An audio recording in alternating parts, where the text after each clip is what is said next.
심지어 포르쉐 좋은 차들을 공짜로 타는 법이 있습니다. 대체 어떻게 공짜로 타는 거냐?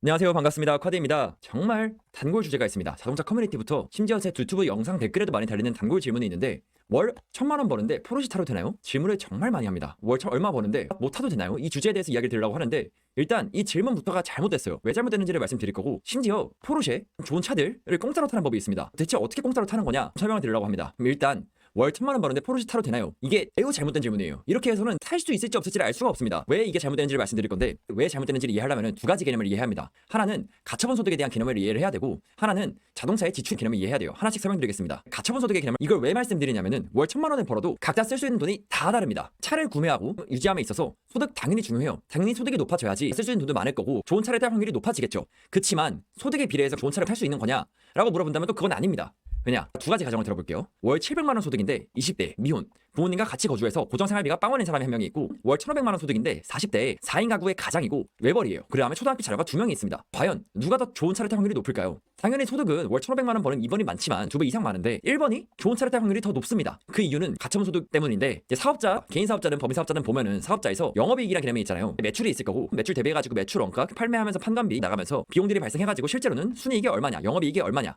이런 개념이 있잖아요. 재무제표 이런 개념이 있는데, 가처분 소득이 가구 단위의 영업이익이라고 보시면 됩니다. 그러면은 가구 단위로 구체화시켜서 볼게요. 이번 분은 월 1500만원을 벌죠. 이게 매출의 개념이죠. 그렇지만 생활비 500만원, 집대출 300만원, 교육비 200만원, 보험비 100만원, 경조사비 100만원을 제외하면은 이게 다 비용이죠. 실제로 쓸 수 있는 돈, 남은 돈은 가처분 소득은 300만원 뿐이다. 이게 영업이익의 개념이죠. 이거는 제가 간단하게 가정을 해봤습니다. 그렇지만 1번은 월 700만원밖에 못 벌죠. 매출은 700만원밖에 안 돼요. 그렇지만 부모님 집에 살기 때문에 고정비가 들어가지 않고 데이트 비용이나 친구를 만나는 사회적 비용들 200만원을 제외하면은 남는 돈은 가처분 소득은 500만원입니다. 그럼 실제로 돈은 이번에 월 1500만원을 벌기 때문에 더 많이 벌지만, 쓸 수 있는 돈은 월 700만원을 버는 1번이 더 많은 거예요.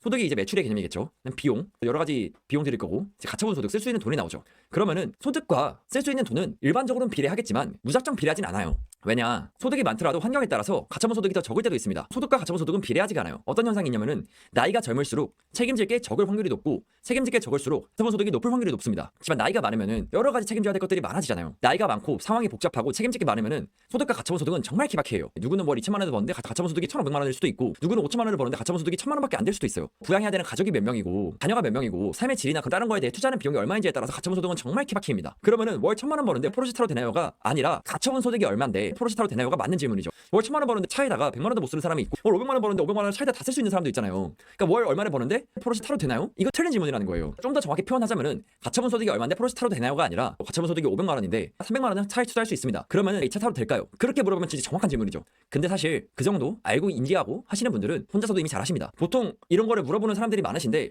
제 생각하기에는 물어보시는 분들의 이유는 이 돈을 벌기 시작하신 지 얼마 안 되셨거나, 아니면은 변동성이 커가지고 올해는 이렇게 벌었지만 내년에는 이게 벌어도 될지 모르시겠거나, 아니면 주위에 아무도 없는 환경이시거나, 뭐 그런 여러 가지 이유들 때문이 아닐까 싶어요. 그러면은 실제로 그런 분도 계셔요. 가처분 소득을 정확하게 알고 있고 얼마 쓸 수 있는지도 알고 있는데도 불구하고 이런 질문을 하시는 분들이 있으십니다. 그런 분들은 이 질문을 왜 하냐면은, 자 2번인데, 자동차의 비용이 얼마인지를 모르기 때문이에요. 그러니까 내가 월에 500만 원을 차에다 쓸 수 있어 라고 생각을 해도 실제로 이 차를 운행하는데 얼마가 필요한지 모르기 때문에 이 질문을 하시는 것 같아요.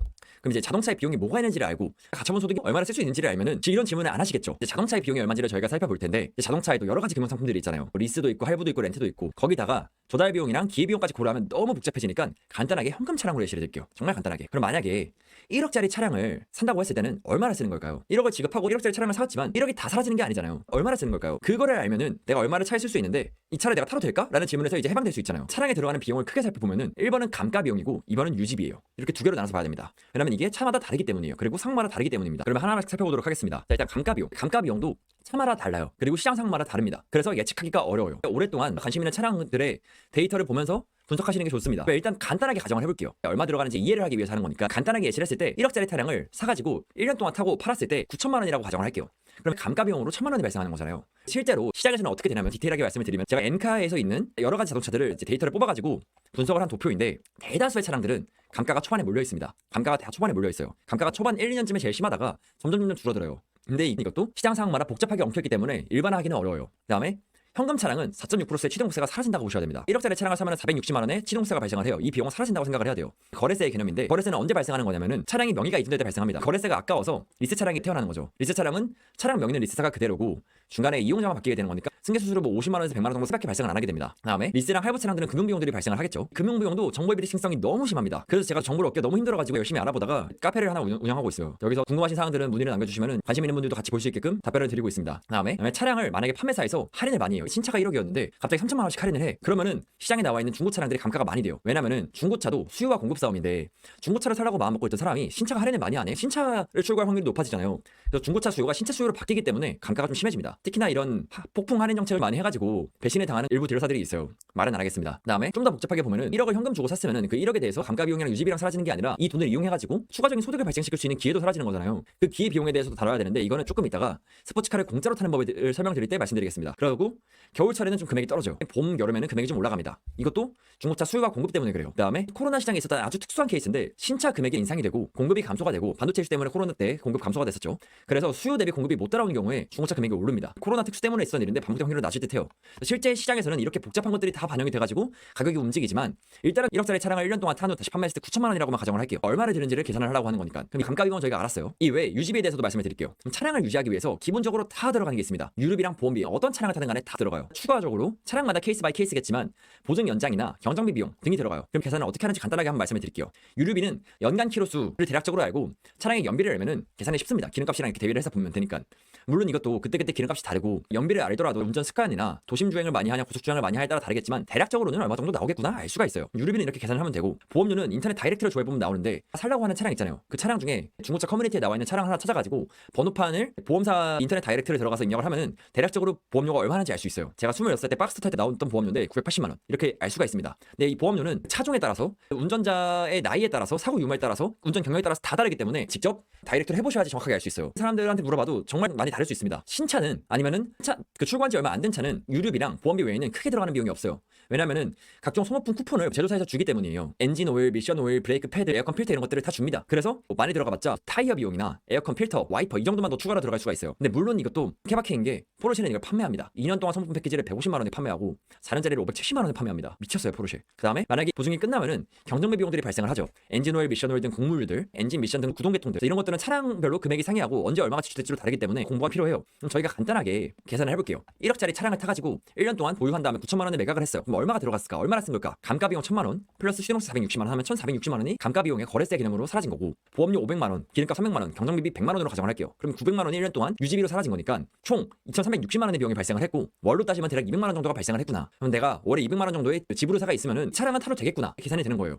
그러면은 이제 가처분 소득을 알았고 내가 얼마 쓸 수 있는지를 계산이 됐고 차를 운행할 때 얼마나 쓰는지 얼마가 필요한지를 대략적으로 계산이 됐으니 이 차를 내가 사도 될까 안 될까 질문을 더 이상 안 할 거 아니에요. 물론 차량마다 상이하기 때문에 보수적으로 생각할 필요가 있고 공부를 많이 할 필요가 있습니다. 좀 더 디테일하게 말씀을 드리면은 신차를 구매하면은 유지비는 적겠지만 감가 비용이 높아요. 초반 1, 2년에 감가가 몰려있으니까. 그렇지만 중고차를 구매하면은 감가는 적겠죠. 감가가 초반에 몰려있다가 점점 완화되잖아요. 감가율이. 단 유지비가 높겠죠. 혹시 모를 경정비 비용이 들 수가 있으니까. 그럼 가장 좋은 방법은 뭐냐? 라고 하면 이것도 시장 상황마다 달라요. 근데 일반적으로 대다수의 차량들의 가장 좋은 방법은 출고한 지 얼마 안 된 1, 2년밖에 안 돼가지고 보증이랑 각종 쿠폰들이 살아있는 차량을 시장 가격보다 저렴하게 매입해요. 가끔씩 이런 매물들이 나옵니다. 근데 이제 말은 쉬운데 실전은 매우 어려워요. 왜냐면은 일단 시장이 매우 복잡하기 때문에 차마다 다 다릅니다. 감가가 움직이는 추이나 이 차량이 1년 동안 감가가 안 되더라도 갑자기 감가가 많이 될 수도 있어요. 특히 코로나 시장 때는 피가 많이 붙어 있었던 심지어 S클래스에도 피가 붙어 있었었는데 지금은 감가가 어마무시하게 많이 되는 차종이 됐고 그 외에도 시장 상황이 너무나 복잡하게 되어 있으니까 함부로 예측하기는 어렵습니다. 항상 부수적으로 생각을 해야 돼요. 거기다가 좋은 매물은 이미 몇 년 동안 그 차량들을 봐왔던 사람들이 있기 때문에 경쟁자가 많아서 되게 금방 나가요. 그래서 충분히 공부를 해 있고 많은 데이터를 봐서 인지가 되어 있는 상태에서 좋은 매물이다 하면 바로 쏠 수가 있어야 돼요. 어느 시장이든 좋은 매물은 정확하고 빠른 판단이 필요합니다. 저는 이제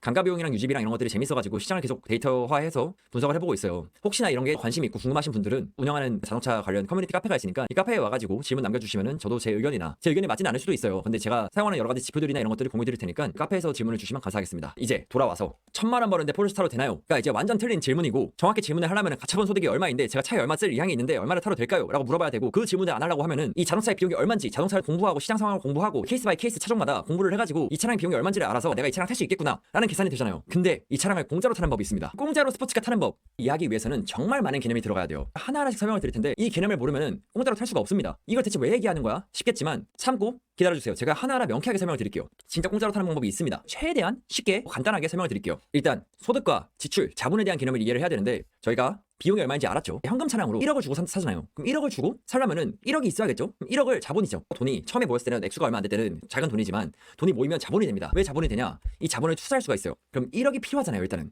1억을 모아야 되잖아요. 월 500만 원을 버는 사람이라고 가정을 해볼게요. 다 떼고 내수로 그냥 근로소득을 발생시켜서 월 500만 원을 버는 사람이에요. 그러면 1억을 모으는데 시간이 얼마나 걸릴까요? 간단하게 생각을 해보면은 1억을 한 500만 원으로 나누면은 20개월이죠. 그렇지만 500만 원을 다 저축할 수 있는 사람은 없잖아요. 생존을 위한 고정 지출비가 있으니까 핸드폰비도 내야 되지, 집세로 내야 되지, 식비로 내야 되지, 교통비도 내야 되지. 다 저축을 못 하잖아요. 그럼 같은 500만 원을 벌더라도 1억을 모은 데까지 걸리는 시간은 다 케바케예요. 만약에 생활비가 400이에요. 그럼 월 100만 원씩 모을 수 있잖아요. 그러면은 100개월이 걸립니다. 8년 4개월이 걸려요. 그렇지만 정말 아껴가지고 생활비 100만 원만 지출하고 400만 원을 모을 거예요. 그러면은 25개월이 걸리죠. 2년 1개월이 걸려요. 그럼 같은 500만 원을 버는 사람들이어도 그 안에서 얼마나 저축을 할 수 있고 얼마나 아낄 수 있냐에 따라서 1억을 모으기까지 걸리는 시간은 정말 케바케입니다. 여기서 이제 성격 급한 사람들이 나와요. 어차피 2년 1개월 뒤에 1억을 모아서 구매할 건데 그냥 나 빠르게 탈래. 대출 리스 이런 거 해서 금융비용 지불하고 빠르게 탈래. 이제 이런 사람들이 등장을 하죠. 온라인에서는 사람들이 비난을 하기 시작합니다. 카푸어라고 비난을 하죠. 너 그거 대출 있어? 너 그거 리스였어? 아 뭐야 너 차도 아니네. 너 카푸어네. 라고 이야기를 하는데 이거는 카푸어일 수도 있지만 사실 이 금융비용과 이 기회비용 이런 제가 조금 이따 설명드릴 개념들을 다 이해하고 이걸 쓰시는 분들은 카푸어가 아니라 똑똑한 사람들이에요. 근데 이제 모르는 사람들이나 제가 지금 말씀드릴 개념들을 모르고 그냥 이 굴레 안에서 생각만 하시는 분들은 이걸 카푸어라고 말씀을 하시죠. 근데 카푸어가 절대 아닙니다. 모든 개념을 인지하고 비교하고 선택해가지고 하시는 분들은요. 이분들 똑똑하신 분들이에요. 다시 돌아가서 원 1억을 모아야 되잖아요. 차를 사기 위해서. 그럼 이 자본에 대한 개념을 설명을 드리는 건데 이 모으는 돈의 액수를 높이기 위해서는 소득을 늘리거나 지출을 줄여야 돼요. 버는 소득이 이만큼이에요. 지출이 이만큼이에요. 그러면은 이 노란색만큼 저축을 할 수 있는 액이 되겠죠. 근데 저축하는 액을 늘리기 위해서는 고정 지출을 줄여서 늘리는 방법이 하나가 있을 거고 아니면은 소득을 높여서 저축액을 늘리는 방법이 하나가 있을 거예요. 정말 간단하죠. 근데 제가 소득 증가하는 방법이나 지출 감소하는 방법을 설명드리려고 이 이야기를 드리는 건 아닙니다. 이런 방법들은 유튜브에 정말 많아요. 월 100만 원으로 한 달 사는 방법부터 시작을 해가지고 부업으로 얼마 버는 법 이런 것들은 엄청 많습니다. 각자에게 적용이 잘 되는 것들이 다르기 때문에 빠른 방법으로 여러 가지 도전해 보시면서 각자 자신이 맞는 방법을 하시면 됩니다. 조금 더 저는 본질적인 얘기를 드리려고 해요. 열심히 지출을 줄이려고 해요. 아무리 줄여도 최소한의 지출이 있어요. 생존하기 위해서는 어쩔 수 없이 최소한에 들어가는 비용들이 있잖아요. 이건 못 줄여요. 특히나 이 지출을 줄이는 과정에서 작은 구간에서는 이 지출 5만 원, 10만 원이 삶의 질에 엄청나게 큰 영향을 미쳐요. 그래서 지출을 줄이는 게 매우 고통스럽습니다. 그러면 저희가 원하는 목표를 보면은 1억을 모으는 거잖아요. 지출을 줄이려면 너무나 힘든 시간을 견뎌야 되는데 1억을 빨리 모으기 위해서는 지출도 줄이고 소득도 늘려가지고 최대한 빨리 이 시간을 탈출하는 게 유의미하잖아요. 왜냐면은 제가 만약에 이 지출을 줄여가지고 뭐 택시 탈 수도 있는 거 항상 버스 타고 걸어다니고 패스 배달시켜 먹을 수 있는 거 항상 집에서 막 이제 제가 해가지고 직접 먹고 다니고 친구들도 안 만나고 그러면은 정말 하루하루 삶이 뻑뻑해져요. 만약에 예를 들어서 제가 월 500만 원 버는 사람이에요. 그리고 원래 200만 원을 고정 지출을 했어요. 300만 원 저축을 할 수 있잖아요. 그러면은 1억을 모으는 데까지 33개월 정도가 걸립니다. 근데 이 지출을 저희가 100만 원으로 줄였어요. 그러면은 400만 원으로 늘었죠 저축액이. 그러면은 25개월로 8개월이 줄어들어요. 이 8개월이 되게 큰 차이입니다. 근데 여기 소득도 늘렸어요. 소득도 700만 원으로 늘렸어요. 그러면은 600만 원씩 저축을 할 수가 있잖아요. 그럼 이게 15개월로 줄어듭니다. 반절 이상으로 줄었어요. 18개월이나 줄어들었습니다. 1년 6개월이 줄어들었어요. 군대만큼 줄어들었어요. 저희는 최대한 이 굴레를 어떻게든 빨리 벗어나고 싶잖아요. 근데 여기서 문제가 있어요. 나이가 들면은 일반적으로는 책임질 게 많아집니다. 책임질 게 많아지면 고정지출비가 증가한다는 뜻이에요. 그러면은 아무리 제가 줄이려고 해도 저항이 되게 심해지고 줄이기가 힘들어져요. 추천드리고 싶은 방법은 최대한 어린 나이일 때 지출을 최대한 줄이고 최대한 많은 자본을 획득해가지고 좀 이따 설명드릴 개념에 탑승을 하는 게 유리하다 생각을 해요. 이게 왜 유리한지 조금 이따가 다시 한번 설명드릴게요. 그럼 이제 소득에 대해 살펴볼게요. 일반적으로 지금까지 설명을 드렸던 거는 근로소득의 개념이 있잖아요. 직장을 갖고 그 직장 안에서 일을 해가지고 급여를 받는 거. 근로소득이라고 칭하죠. 근로소득이 500만 원에서 700만 원까지 얼마나 걸릴까요? 엄청 오래 걸리겠죠. 근로소득의 성장 속도는 매우 제한적이에요. 이제 갖고 온 표인데 매우 제한적입니다. 이 사원에서 주임, 주임에서 대리, 대리에서 과장, 과장에서 차장 되게 오래 걸리잖아요. 제가 아무리 노력을 해도 주도권을 갖고 올리기가 되게 힘들어요. 그럼에도 불구하고 열심히 해가지고 진급도 좀 빠르게 했고 성과급도 많이 받고 열심히 아껴가지고 모아서 1억을 모았어요. 근데 문제가 뭐냐? 1억을 모아서 자동차를 사요. 일반적인 사람들에게는 자동차는 부동산 다음으로 가장 큰 자산이죠. 엄청 초하이 슈퍼리치들은 여러 가지 다른 것들이 있겠지만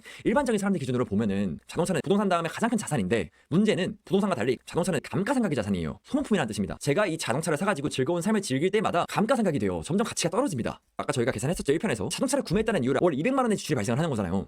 그러면은 봐봐요. 월 500만 원 급여에서 정말 아껴가지고 월 100만 원만 고정 지출로 쓰고 400만 원씩 저축을 했어요. 그래서 1억까지 15개월 걸려가지고 열심히 모아서 1억까지 모았어요. 근데 원했던 자동차를 사요. 그러면은 자동차를 샀다는 이유만으로도 월 200만 원의 고정 지출이 생기는 거죠. 그럼 다시 또 1억을 모으기까지는 처음에 정말 아껴서 100만 원으로 줄였는데 400만 원을 모았는데 이 자동차를 샀다는 이유만으로도 저축할 수 있는 액이 400에서 200으로 반으로 줄어듭니다. 다시 1억을 모으기 위해서는 처음에 2년 1개월 걸렸던 게 4년 2개월 2배의 시간이 필요해요.